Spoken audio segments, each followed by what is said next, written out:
Olá, internautas do portal Guardia Notícias, eu sou Elton Santos e o Guardia Entrevistas de hoje vai falar com jornalista, escritor, filósofo, mas ele prefere ser chamado de poeta e quer deixar esse legado. Evandro Carmo, um cara que eu já conheço há algum tempo, já nas nossas coberturas políticas, e hoje vai falar com a gente sobre literatura, tanto no Distrito Federal, Brasília, Brasil e no mundo todo. Evandro Carmo, prazer estar com a gente aqui, conversando sobre literatura, filosofia. Primeiro, eu gostaria de falar com você, conversar sobre a sua trajetória como poeta. Quando começou essa tua batalha aí na literatura? Sobre poeta, dizem que a gente nasce poeta, né? Alguns acreditam em dons, eu pouco acredito em dons, né? Acho que o homem é exposto a alguma situação e ele passa a vivenciar aquilo. Então, eu desenvolvi, por assim dizer, a arte primeiro como músico. Uhum. E aí Foi músico? Fui músico na noite durante 15 anos. Sempre na arte, né? E aí eu comecei a escrever algumas canções, algumas letrinhas pequenas, escrever algumas coisas, letras inocentes, né, a meu ver hoje, mas que já existia uma veia poética naquilo. Aos 40 anos eu me descobri escritor. Depois de ler milhares de livros, um dia me sentei no computador e comecei a escrever um romance. Uhum. De certa forma foi assustador, minha esposa depois começou a ler, achou que era de alguém e era meu primeiro livro, chama-se Labirinto. Obra da própria casa. Isso, né? Labirinto Emocional.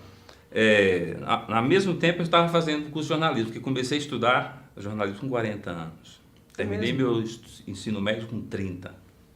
Eu venho, como a maioria dos nordestinos, né, de uma situação difícil, se superando a cada dia, buscando um espaço, uma dignidade. Então eu terminei meus estudos com os 30, o ensino médio, depois fui fazer faculdade com 40, e nunca mais parei de estudar, sobretudo através da leitura, que o verdadeiro estudo, a meu ver, é ler.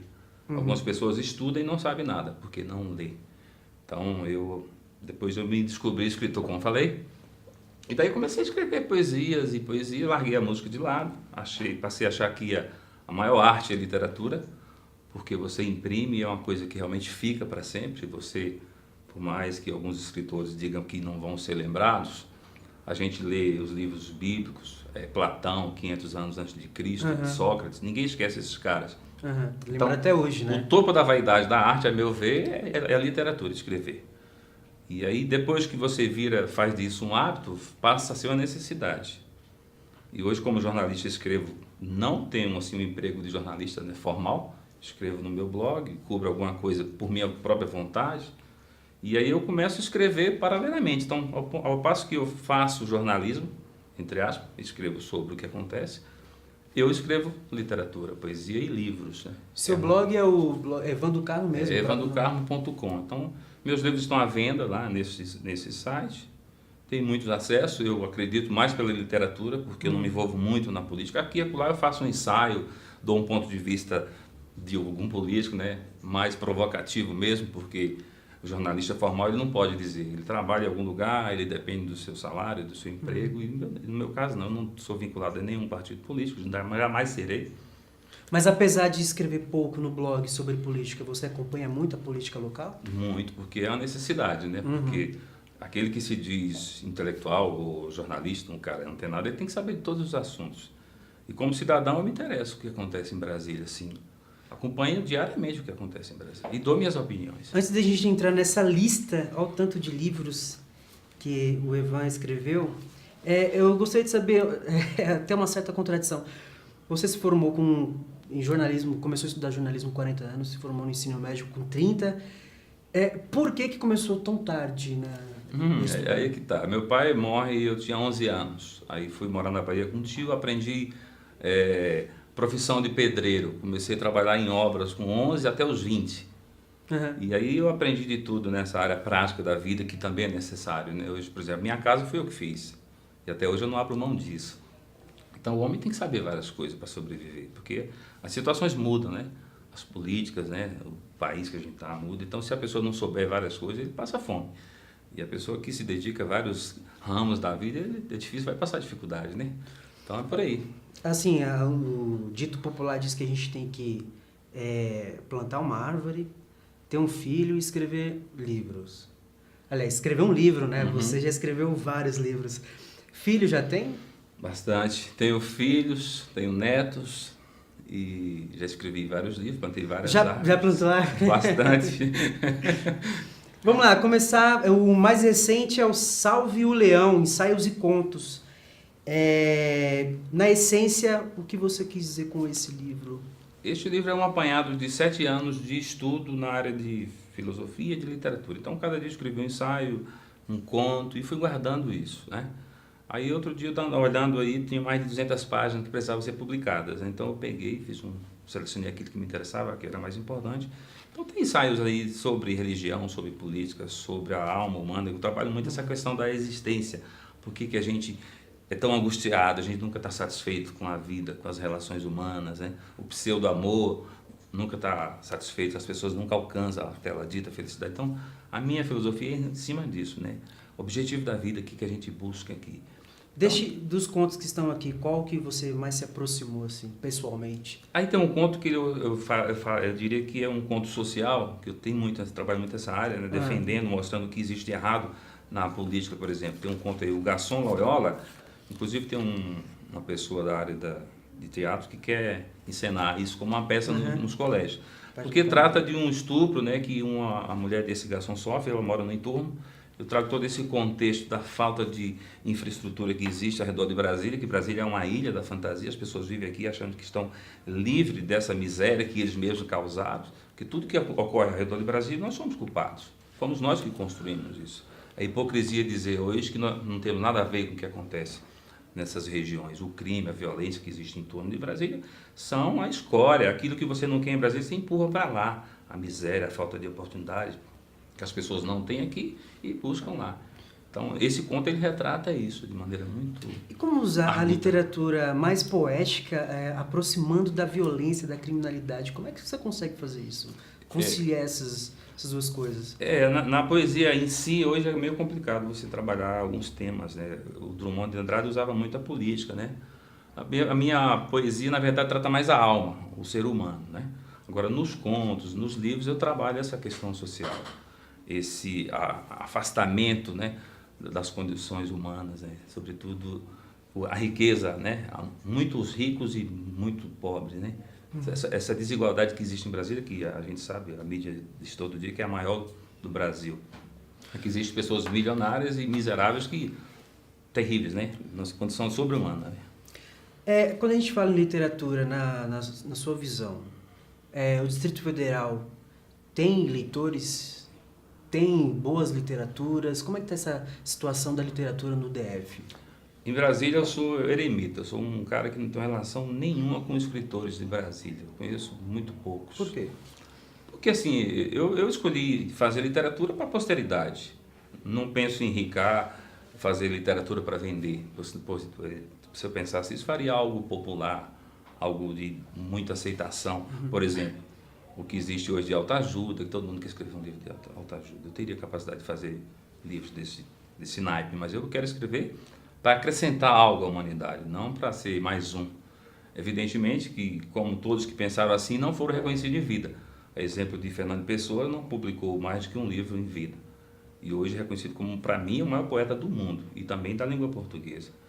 Porque esses caras vivem a angústia do isolamento para produzir algo superior, maior do que as mesmices que existem. Por exemplo, eu posso citar Paulo Coelho, por exemplo, né, que é reconhecido no mundo todo, mas todos os críticos literários do mundo acham ele um lixo da literatura. Existe uma expressão de um... Mas ele vende milhões. Mas isso existe uma máxima, que não é minha, de Nietzsche, que tudo medíocre é popular. Tudo que é medíocre, né? Então você dá uma olhadinha se não é verdade isso.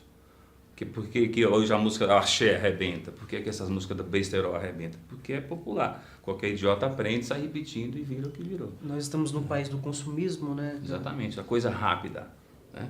Você pode ver que até as televisões hoje perderam a televisão, que seria a Globo, que tinha a questão de elite, né? Ser um pouco elitizado, hoje ela bregou geral. Você vai ver um conto da Fátima Bernardes, está lá o pessoal dançando, eu quero tchu, quero tchá. Essa semana tem um tal de Eduardo Costa lá, quer dizer, que ela nem conhece, mas foi mandado para lá. Ou você põe uma coisa popular na mídia, ou você não tem audiência. Mas esse problema, na sua visão como poeta, filósofo, jornalista, escritor, esse problema está onde? Está na escola, está dentro de casa? Onde é que está esse Está nas problema? políticas públicas. Porque o povo é ignorante, por quê? O povo não é culpado de ser ignorante. Quem é culpado do povo ser ignorante são os políticos. As políticas públicas que não funcionam. E aí, hipocrisia dizer que existe alguma coisa melhor no Brasil atual. Eu diria que está muito pior. Olha a Tropicália, olha a Bossa Nova, olha o que ficou para trás, se não é muito melhor. Sem falso saudosismo, né? Evidentemente.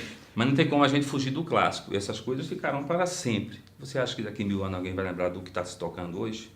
Ou do que está se lendo hoje? Livro de Crepúsculo, né? Crepúsculo. Vampiros e tal. 50 tons de cinza. Essas coisas que se tornam populares. Se daqui a 1000 anos vão lembrar disso? Não vão, cara.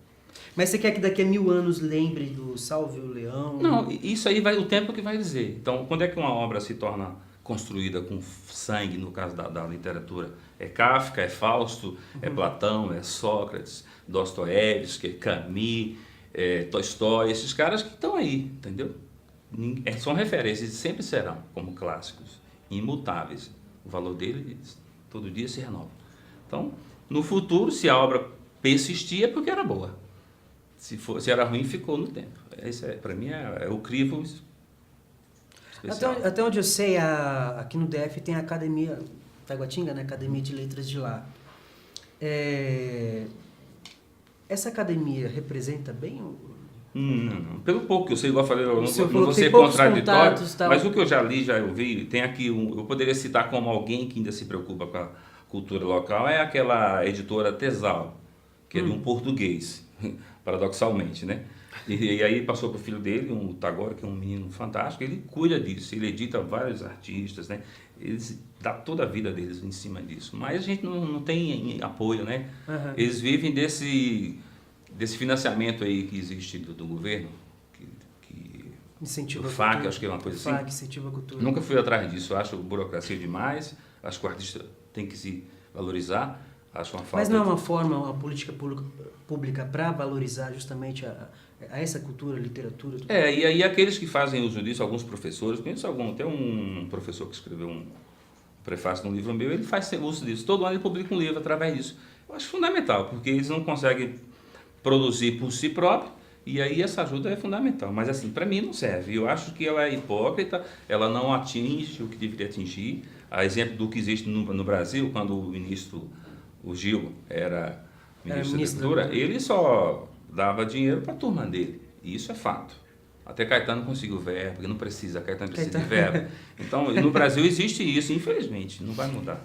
Evan, para a gente finalizar, eu sei que você vai aconselhar todos os nossos internautas a ler todos os livros, mas a sua preferência, qual livro que você acha que as pessoas devem procurar, que vai se aproximar da realidade dos nossos internautas de hoje?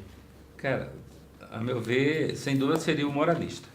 Por quê? Porque ele tem um contexto histórico de a Brasília. Foto aqui é do Alexandre Garcia. É a primeira vez que está vindo em público, né? Já existe esse livro há mais de 2 anos, foi publicado em 2009.